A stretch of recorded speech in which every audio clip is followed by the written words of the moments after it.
흔히들 우리 인생을 고해에 비유하곤 합니다. 바다에 나가면 수십 년 경험을 한 어부들조차도 수시로 변하는 바다의 모습 때문에 어찌할 줄 모르는 그러한 모습을 보게 됩니다. 때로는 순풍이 불어서 조용히 편안하게 가는가 하면 갑자기 역풍이 불어오기도 하는 것이고, 또 때로는 예상치 못한 광풍이 오기도 합니다. 그래서 인생이 그와 같다라고 해서 고해라고 비유를 하곤 하죠.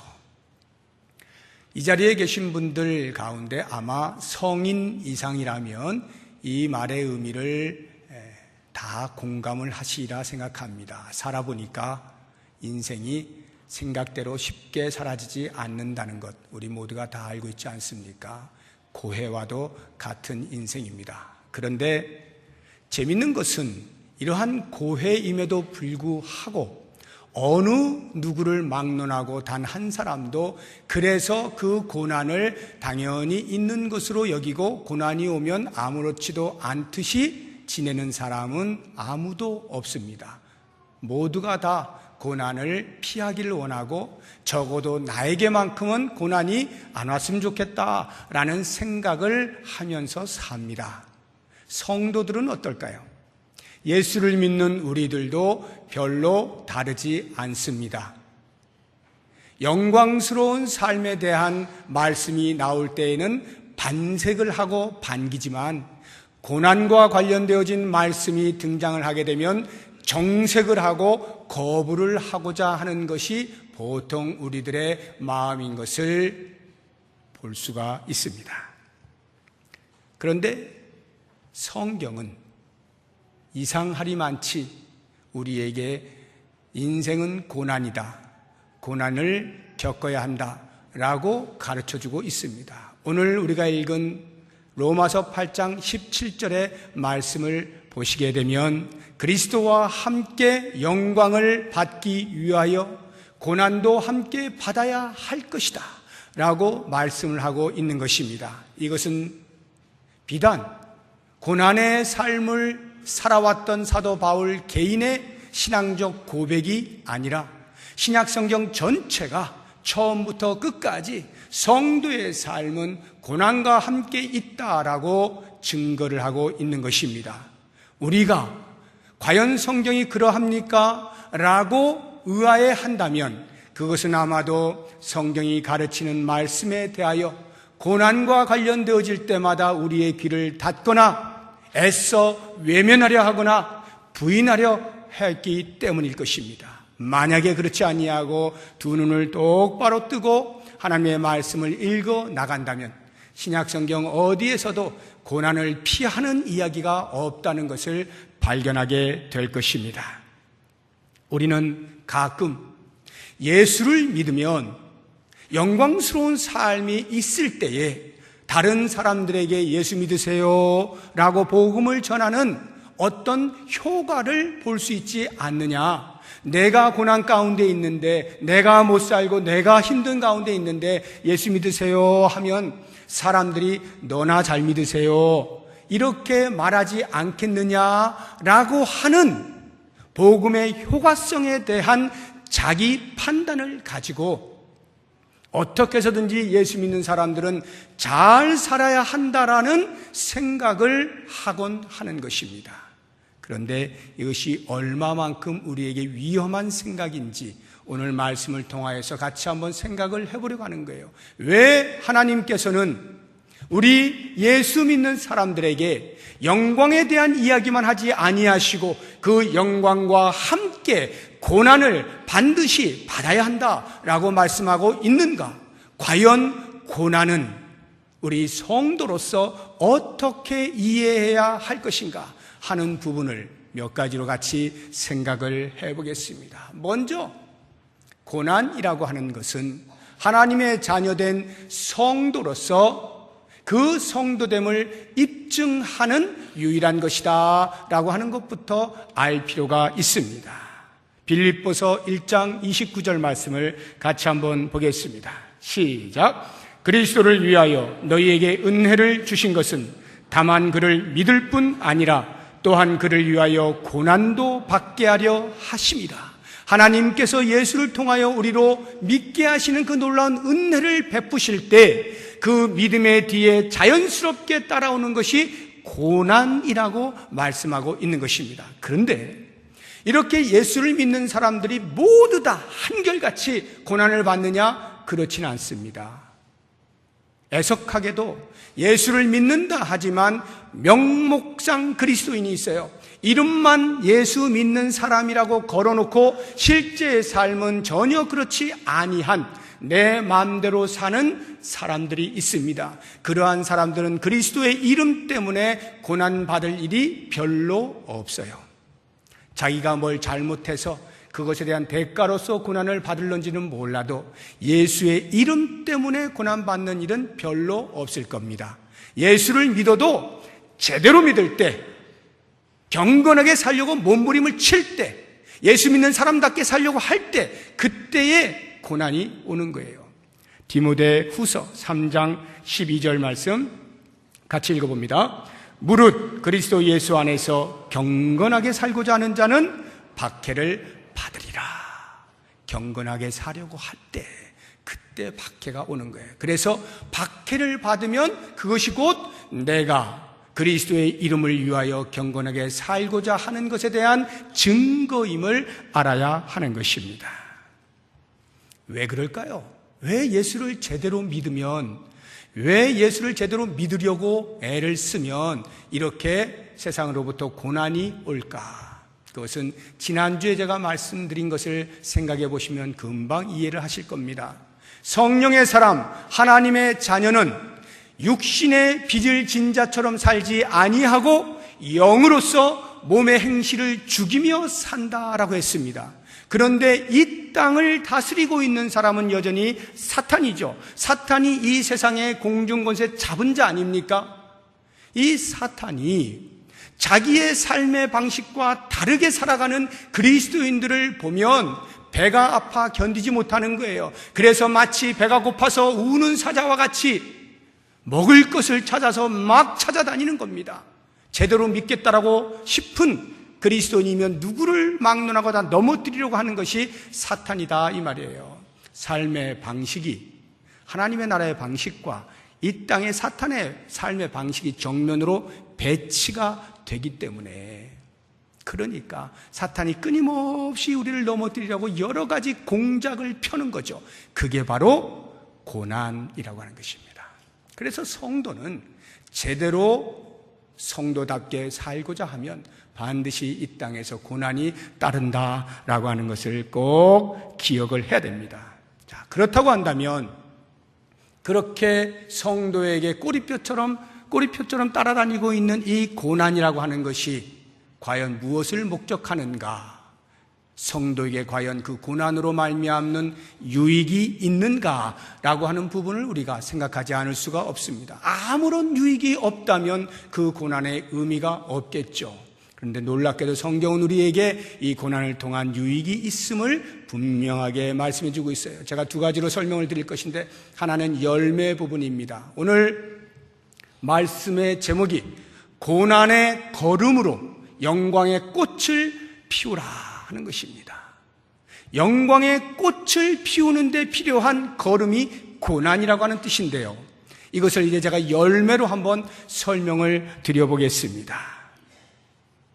하나님께서는 당신의 자녀들이 아주 통통한 실한 열매를 맺기를 원하시죠. 이사야서를 보게 되면 아주 유명한 포도원 노래가 두 개가 나옵니다. 이사야서 5장에 하나가 나오고 27장에 또 다른 하나가 나옵니다. 이사야서 5장에 나오는 포도원 노래는 슬픔의 노래입니다. 분노의 노래입니다. 하나님께서 이렇게 말씀하시는 거예요. 내가 극상품 포도나무를 심었는데 어찌하여 너희가 들포도를 맺는가? 하나님이 아주 귀한 극상품 포도나무를 심어서 그 극상품에 해당하는 열매를 따기를 원하셨는데 들포도를 맺어서 먹을 수가 없게 된 겁니다. 하나님이 진노하시는 거예요. 분노하시는 거예요. 그래서 그 포도원을 다른 사람들의 손에 붙여버리는 겁니다. 징계와 심판을 내리시는 거예요. 이것이 이스라엘 민족의 역사 아니었습니까? 그런데 놀랍게도 27장으로 넘어가게 되면 정반대의 노래가 나옵니다. 똑같은 포도원 노래인데요, 이렇게 노래가 바뀝니다. 같이 한번 보겠습니다. 이사야서 27장 3절에서 6절 말씀 같이 읽어봅니다. 나 여호와는 포도원 지기가 됨이요 때때로 물을 주며 밤낮으로 간수하여 아무든지 이를 해치지 못하게 하리로다.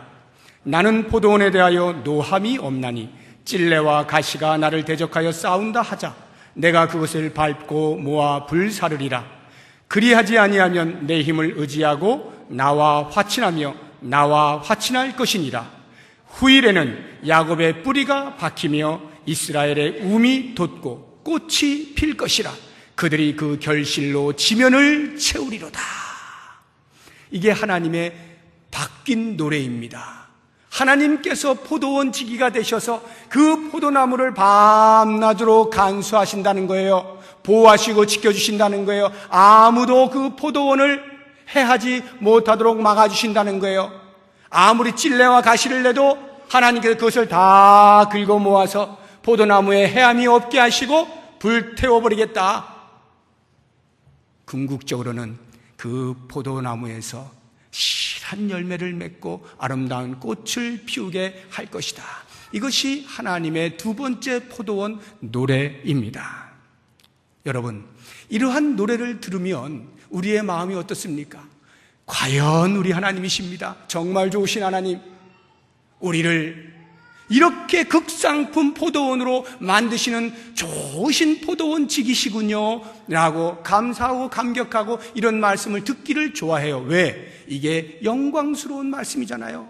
나에게 잘 된다는 말씀 아닙니까? 그러니까 감사함으로 받아요. 그런데 조심해야 되는 게 있어요. 이 말씀에 담겨있는 하나님의 깊으신 뜻, 이면을 보셔야 됩니다. 하나님께서 밤낮 간수하신다 그러잖아요. 이 간수하심은 외부의 적으로부터 하나님이 보호해 주신다는 뜻도 있습니다만 하나님께서 포도나무를 잘 관리하신다는 뜻도 있어요. 이 관리, 간수를 하실 때 꼭 필요한 것이 가지치기예요. 저는 시골 출신이 아니어서 서울에서 났기 때문에 시골을 한 번도 경험을 해본 적이 없습니다. 안타깝게도. 그래서 제 마음에는 저도 모르는 사이에 이 시골에 대한 동경이 있어요. 야, 내가 시골에서 살았다면 얼마나 좋았을까, 이런 동경을 하잖아요. 그 친구 목사님들 간에 시골 출신 목사님들이 계셔요. 저에게 아니라는 거예요. 내가 경험해봐서 아는데 그거 결코 쉬운 삶이 아니야, 이렇게 이야기를 해요. 제 친구 중에 하나가 집에서 과수원을 해가지고 어렸을 때부터 그 과수원 가서 이제 일을 했던 그런 이제 목사님이 계시는데 잘 압니다. 그분이 이 가지치기 이야기를 하는데 가수원 하는 것이 쉽지 않다는 거예요. 그러면서 늘 가지치기를 잘 해주어야만 원하는 열매를 맺을 수가 있다는 것이죠.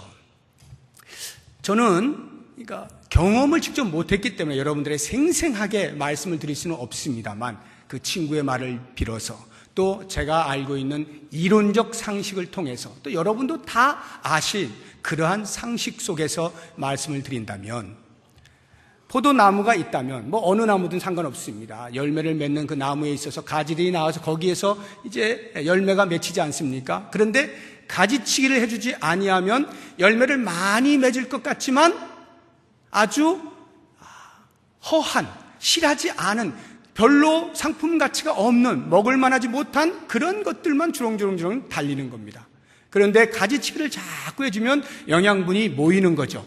모여서 거기에 달려있는 그 열매는 아주 먹음직스럽게 되는 것입니다. 자, 이와 같은 것에서 하나님께서 날마다 밤낮으로 그 포도나무를 간수하시겠다라고 할 때, 가지치기를 하신다라고 할 때 포도나무의 입장에서 생각하면 자기 몸을 자꾸 건드리는 거잖아요. 가지를 치니까 아프잖아요. 통증이 오잖아요. 고통스럽지 않습니까? 하나님 좀 놔두세요. 놔두시면 제가 알아서 열매를 맺을게요.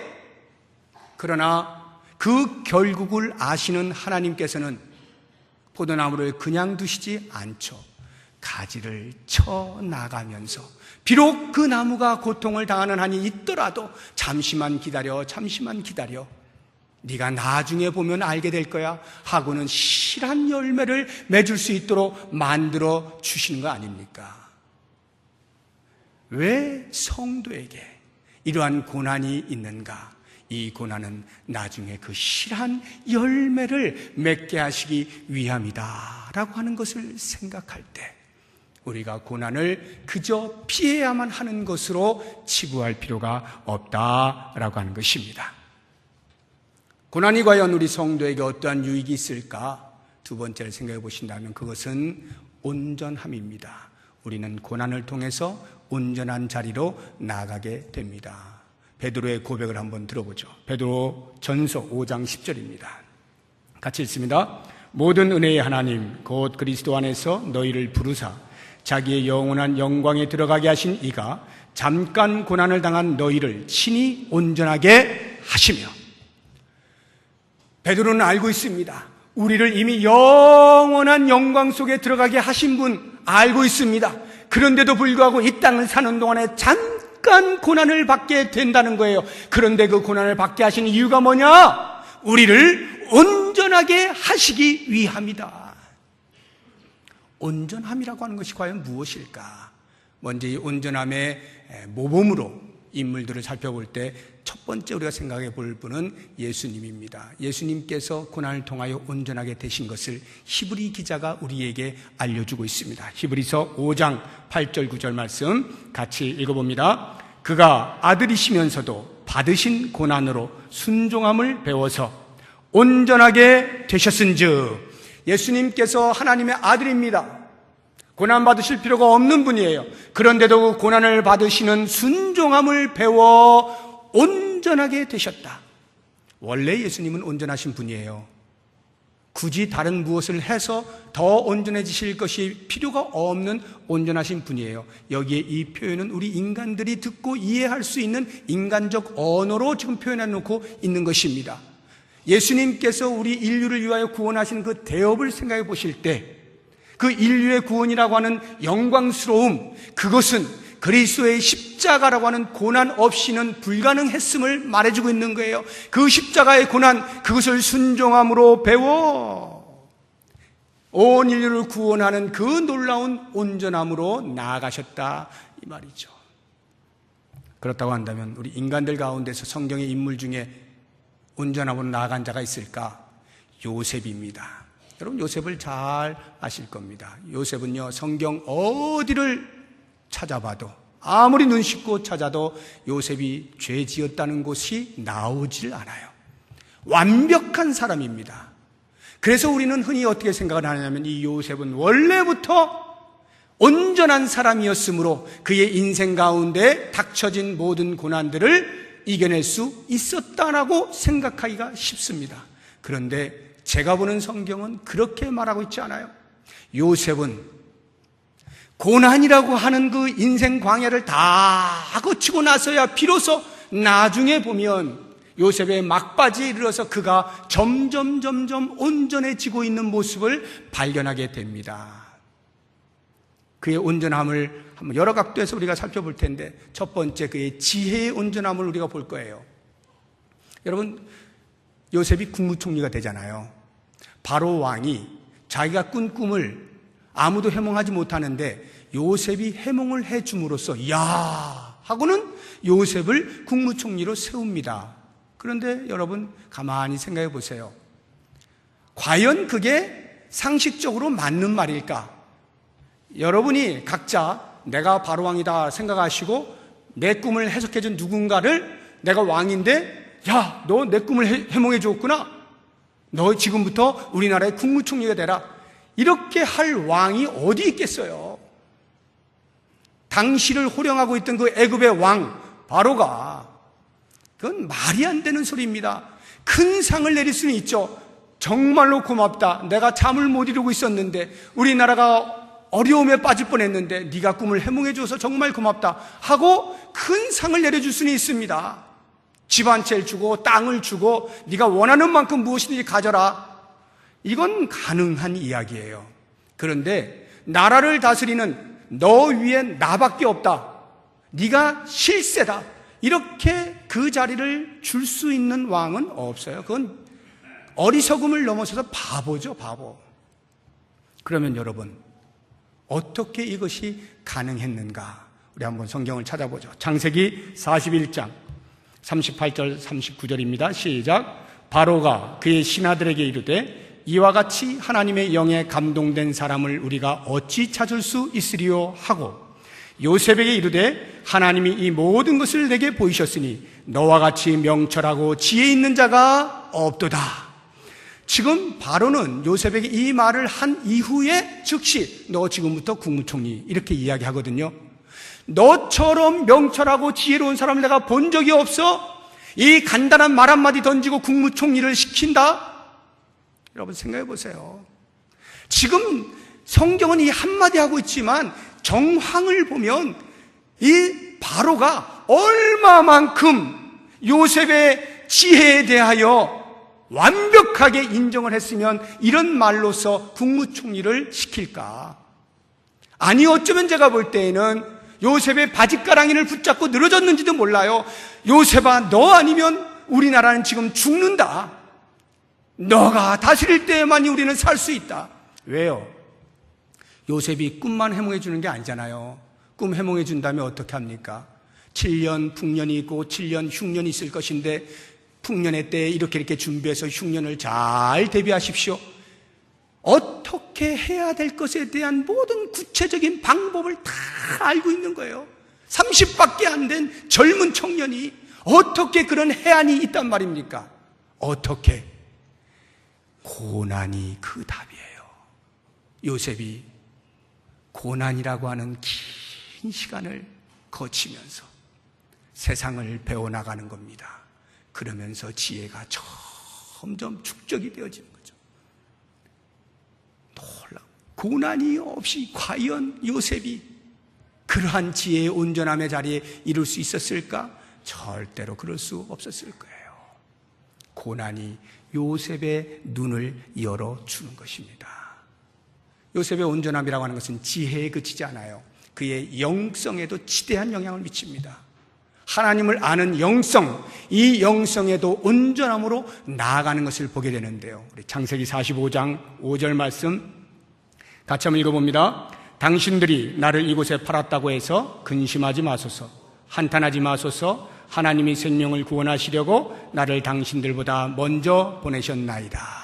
자기의 신분을 형들에게 노출되어졌을 때 형들이 두렵고 떨렸습니다. 큰일 났다, 이거.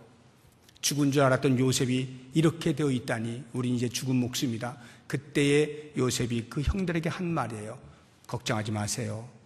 당신들이 나를 팔아 넘긴 것이 아니고 하나님께서 우리 민족을 위해서 먼저 나를 이곳에 보내주신 겁니다. 이게 무슨 뜻이에요?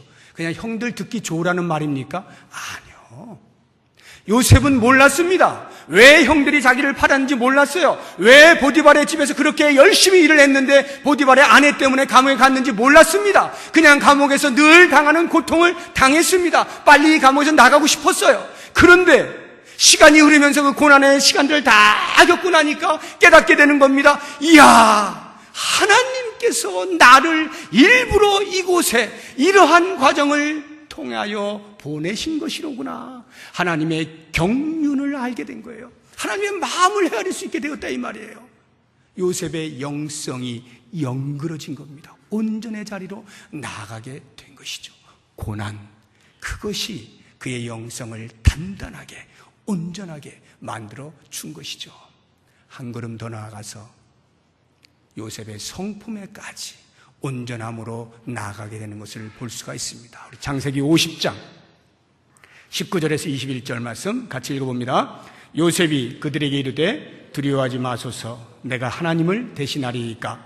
당신들은 나를 해하려 하였으나 하나님은 그것을 선으로 바꾸사 오늘과 같이 많은 백성의 생명을 구원하게 하시려 하셨나니 그 다음 당신들은 두려워하지 마소서 내가 당신들과 당신들의 자녀를 기르리이다 하고 그들을 간곡한 말로 위로하였더라. 여러분 아까 말씀하고 비슷하죠? 근데 이것은 아버지 야곱이 죽은 다음 이야기입니다. 형들이 아버지가 살아있을 때는 적어도 요셉이 자기들을 건드리지 못할 것을 어느 정도 알았어요. 그런데 야곱이 죽고 나니까 이제 드디어 요셉이 본색을 드러낼 것이다 라고 하는 생각에 두려워 잠을 못 자고 있는 거예요. 벌벌 떨고 있는데 요셉이 그 형들에게 말하는 거예요. 아니라니까요. 하나님께서 나를 이곳으로 보내셨다니까요. 많은 사람들을 구원하려고 하나님이 나를 보내셨다니까요. 이렇게 말한 다음에 21절을 보니까 내가 당신과 당신의 자녀들을 기르겠습니다. 이 말로 그들을 간곡하게 위로하였더라. 요셉이 본색 드러난다 해서 누가 뭐라 할 사람 없어요. 충분히 그럴 수 있습니다. 애매히 고난을 받았잖아요. 자기의 친형들에 의해서. 그러면 복수할 만도 해요. 뭐 복수까지 아니어도 최소한의 벌을 줄 수 있어요. 그런다고 해서 누가 뭐라 하지 않습니다. 그런데 요셉은요, 이미 그의 성품에 있어서 두려움에 떨고 있는 그 형들을 향하여서 듣기 좋으라는 말이 아니라 걱정하지 마세요. 제가 형과 형의 가족들, 조카들 그 밑으로 대대손손이 제가 책임지고 양육하겠습니다. 이와 같은 말들로 그들의 두려운 마음을 감싸주고 적극적으로 위로한 것은 그의 성품이 온전함에 다다랐다는 것을 알 수가 있어요. 어떻게 해요? 그의 고난의 시간들을 통하여서 다듬어지고 깎여지는 거죠. 계속해서 다듬어지면서 그 성품이 원수까지도 가슴에 품을 수 있는 넉넉한 성품으로 된 것, 이것은 고난이 없이는 할 수가 없는 거예요. 성격이 모난 사람들을 보세요.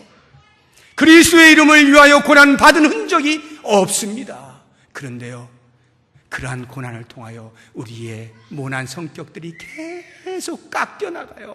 그리고는 결국에는 다른 사람을 그냥 품을 수 있는 넉넉한 마음이 되어지는 것, 이것이 바로 고난의 유익입니다. 그렇다고 한다면 여러분, 이러한 고난이 올 때 그러면 우리가 어떻게 할까? 몇 가지 간단하게 말씀드립니다. 첫 번째, 다른 그 무엇보다도 먼저 할 것은 엎드리는 겁니다. 기도하는 거예요. 야고보서 5장 13절 말씀 같이 읽어봅니다. 너희 중에 고난당하는 자가 있느냐? 그는 기도하라는 거예요. 고난당한 자는 기도하라는 거예요. 어떻게 기도할까요? 하나님, 이 고난을 피하게 하여 주옵소서. 예수님께서 그렇게 기도하셨죠. 이 잔을 내게서 옮겨 주시옵소서. 그런데 예수님이 그것으로 끝나지 않으시죠. 그렇게 하는 것이 하나님의 뜻이 아니라면 내가 이 잔을 받게 하옵소서. 아버지의 뜻대로 하세요. 우리의 고난에 대한 기도는요, 고난을 피했으면 좋겠습니다라고 하는 기도도 물론 하겠지만 이것은 가르쳐주지 않아도 우리 본성이 그렇게 하게 돼 있어요. 더 중요한 기도는요, 그러한 고난이 성도로서, 하나님의 자녀로서 제대로 믿을 때에 따라오는 것이라고 한다면 내가 이 고난을 피하지 않게 해주십시오. 도망가지 않게 해주십시오. 오히려 담대히 맞아서 그것을 뚫고 나갈 수 있게 해주십시오. 그 믿음을 저에게 주세요. 이러한 기도가 꼭 필요한 거예요. 이러한 기도의 자리에 나아가게 될 때 우리가 고난을 이겨낼 수가 있는 겁니다. 두 번째, 어떻게 우리가 고난을 뚫고 나아갈 수가 있을까? 우리의 영혼을 주께 의탁하는 것입니다.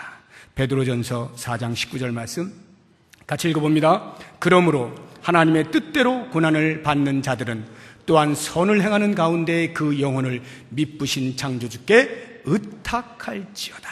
선을 행하고 있습니다. 그런데도 불구하고 고난을 받아요. 그러면 에이, 내가 이 더러운 세상, 내가 이렇게 열심히 하려고 하는데도 나에게 이런 핍박이 오다니, 선을 그만두는 게 아니라는 거죠. 오히려 그 영혼을 주께 의탁하라는 거예요. 예수님께서 그렇게 하시지 않습니까? 사람들이 죽이잖아요.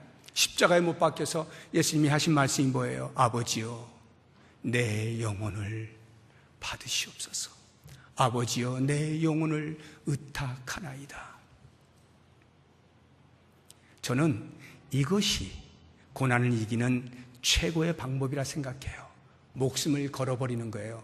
목숨을 던져버리는 거예요. 누가 나를 죽이려고 할 때 죽여라. 여러분, 사탄이 우리를 넘어뜨리는 그 내용이 고난이라고 했잖아요. 계속 고난을 줘서 우리를 넘어뜨리려고 하잖아요. 근데 안 넘어지면 어떻게 합니까? 사탄이 최후로 쓰는 비장의 무기가 뭐예요? 죽음이잖아요. 사망이잖아요. 너 내가 죽이는데도 그래도 굽히지 않을 거야? 이렇게 사탄이 마지막 카드를 쓸 수 있는 그 죽음 앞에 성도가 나를 죽여라 이래버리면 사탄이 더 이상 건드리지를 못하는 거예요. 죽인다는데 죽이라는 거예요. 그 사람 죽이면 뭐 하겠어요? 위협을 주려고 하는 것이고 넘어뜨리는 것이 목적인데 죽이면 뭐 아무것도 아니잖아요. 그러니까 사탄이 더 이상 힘을 쓰지 못하고 목숨을 죽게 의탁해버린 사람한테는 힘을 못 쓰는 겁니다. 이게 고난을 이기는 방법이에요. 마지막 세 번째, 어떻게 우리가 고난을 극복할 수 있을까? 오늘 본문의 말씀에 나옵니다. 18절에 뭐라고 되어 있어요? 생각하건대 현재의 고난은 장차 우리가 받을 영광과 비교할 수가 없는 것이다, 이렇게 이야기하잖아요. 여기 생각하건대, 이 말씀, 생각을 하라는 거예요. 생각하면 고난을 이길 수가 있습니다. 뭘 생각하라는 거예요? 논리적으로 따지라는 거예요. 현재 지금 내가 받고 있는 이 고난과 장차 내가 받게 되어질 영광과 무게와 가치를 비교하라는 거예요. 꼼꼼히 따지라는 거예요. 계산을 하라는 것입니다. 누가복음 14장에 보면 예수님께서 제자들에게 제자도에 대해서 가르쳐 주시면서 비유를 두 가지를 듭니다. 하나는 망대 비유고 또 하나는 임금의 비유인데요. 망대 비유는 뭐냐면 누군가가 망대를 세우려고 할 때 이 망대에 드는 비용이 얼마인지 계산도 하지 않고 무작정 망대부터 짓고 보는 사람이 어디 있느냐. 누구나 다 계산해보고 망대 지을 만큼 내가 돈이 있구나 싶을 때 짓는 것 아니냐. 누군가 임금이 전쟁을 하려고 하는데 나는 10,000명이 있고 저쪽 나라에는 20,000명이 있는데 바보같이 그냥 전쟁하자 하는 왕이 어디 있겠느냐. 적어도 내가 이기겠다 싶을 때 전쟁을 하는 것이고 지겠다 싶으면 두 손 들고 항복을 하는 것 아니냐 라고 비유의 말씀을 주시면서 그 다음에 결론을 주시는 말씀이 누가복음 14장 33절, 이와 같이 너희 중에 누구든지 자기의 모든 소유를 버리지 아니하면 능히 내 제자가 되지 못하리라. 소유를 버려 예수님의 제자가 되라는 이 제자도, 이 말씀을 하실 때 왜 망대와 임금의 비유를 들으셨을까요? 계산하라는 거 아니에요? 계산한다. 누구나 계산하는데, 자, 너희가 나를 따르는 이 제자됨의 가치와 너희가 지금 소유를 버려야 내 제자가 되는 이 소유의 가치를 한번 따져보라는 거 아니겠어요? 계산해보라는 거 아니겠어요? 뭐가 더 가치 있는 것이냐? 뭐가 더 가치 있습니까? 지금 내가 당장 내 주머니에서 내 소유를 다 버리는 고난과 아픔이 있지만 그것보다는 예수 그리스도의 제자가 되어서 하늘나라를 소유하는 이것이 더 가치가 있는 것이기에 무엇을 너희가 선택할 것이냐, 이 말씀을 묻고 있는 거잖아요. 그래서 마태복음 13장에 천국에 대한 비유들 가운데서 밭에 감춰진 비유, 보화의 비유가 있잖아요. 보화가 밭에 감춰져 있는데 어느 누가 가서 돈을 다 털어서 그 밭을 사지 않겠느냐. 왜요? 밭을 산 그 비용보다 밭 속에 감춰져 있는 보화의 가치가 훨씬 높으니까 바보가 아닌 다음에 가만히 있을 사람 없다는 뜻이겠죠. 사랑하는 여러분, 우리가 이 땅을 살아가면서 얼마나 알뜰살뜰 삽니까? 물건 하나를 사도 비교하면서 사고요. 이게 지금 나에게 이익이 될까 말까를 꼼꼼히 따져가면서 무엇인가를 하지 않습니까? 세상의 것들에 대해서는 이렇게 우리가 계산할 줄 알면서 하나님 나라를 향하여서는, 영의 일을 위하여서는 따질 줄을 모르고 계산할 줄을 모르고 무엇이 가치 있는가를 알지 못하고 눈에 보이는 현실에 손을 내밀어서 영원한 가치를 놓치는 경우가 얼마나 많이 있느냐 이 말이에요. 이 부분에 대하여서 사도 바울이 말하는 거예요. 생각하건대, 생각 좀 해봐라. 현재 우리가 받는 고난은 장차 우리가 받을 영광에 비교가 안 되는 것이니 잠시 받는 환난에 경한 것 때문에 영원한 영광을 놓치지 말라는 것 아니겠습니까? 사랑하는 여러분, 이제 제가 말씀을 맺으려고 합니다. 저의 말이 아니라 예수님의 말씀으로, 예수님의 수제자였던 베드로의 말씀으로 한번 결론을 내보려고 합니다. 예수님께서는, 그리고 수제자였던 베드로는 이렇게 말합니다. 그래서 고난이 오거든 그 고난을 오히려 달게 받아라. 오히려 기뻐해라. 오히려 즐거워해라. 역설의 말씀을 해주십니다. 마태복음 5장 11절 12절 말씀 같이 읽어봅니다. 나로 말미암아 너희를 욕하고 박해하고 거짓으로 너희를 거슬러 모든 악한 말을 할 때에는 너희에게 복이 있나니 기뻐하고 즐거워하라. 하늘에서 너희의 상이 큼이라. 너희 전에 있던 선지자들도 이같이 박해하였느니라. 기뻐하고 즐거워하래요. 하늘의 상이 크다는 거예요. 우리 베드로 전서 4장 12절 13절 같이 읽어봅니다. 사랑하는 자들아, 너희를 연단하려고 오는 불시험을 이상한 일 당하는 것 같이 이상히 여기지 말고 오히려 너희가 그리스도의 고난에 참여한 것으로 즐거워하라. 이는 그의 영광을 나타내실 때에 너희로 즐거워하고 기뻐하게 하려 함이라. 고난을 당하면 오히려 즐거워하고 기뻐하는 것, 결코 쉬워 보이지 않지만 그렇게 어려운 것이 아닌 이유는, 혹시 이 자리에 산모께서 앉아 계시면 금방 이해가 될 겁니다. 뱃속에 아이를 잉태하였습니다. 힘들죠? 입덧해야 됩니다. 움직이는데 불편합니다. 이것저것 보통 힘든 게 아닙니다. 그런데 한번 산모 얼굴 보세요. 물론 100에 1명 정도는 얼굴에 수심이 있는 경우도 없지 않을 거예요. 여러 가지 어떤 이유 때문에. 그러나 제가 지금까지 봐온 산모 가운데 얼굴에 수심이 가득한 산모는 거의 못 봤어요. 그렇게 힘들고 어렵고 입덧의 그 과정을 겪고 있는 와중에도 그걸 견뎌냅니다. 왜요?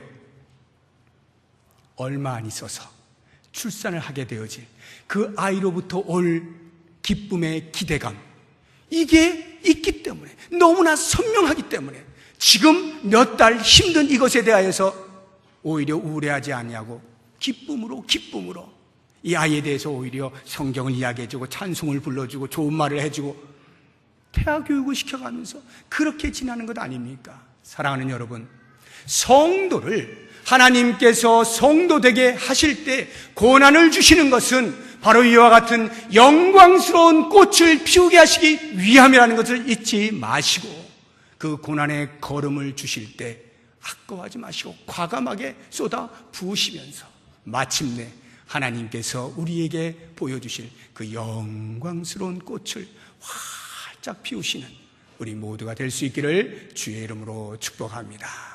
기도하겠습니다. 하나님, 그렇게 살겠습니다. 지금 당장 죽을 것만 같은 고통 속에서도 내일 우리에게 있을 영광과 내일 꽃 피우게 될 영광의 꽃을 기대하면서 오늘을 참아낼 수 있는 믿음의 사람들 되게 하여 주시옵소서. 예수님의 이름으로 기도드립니다. 아멘.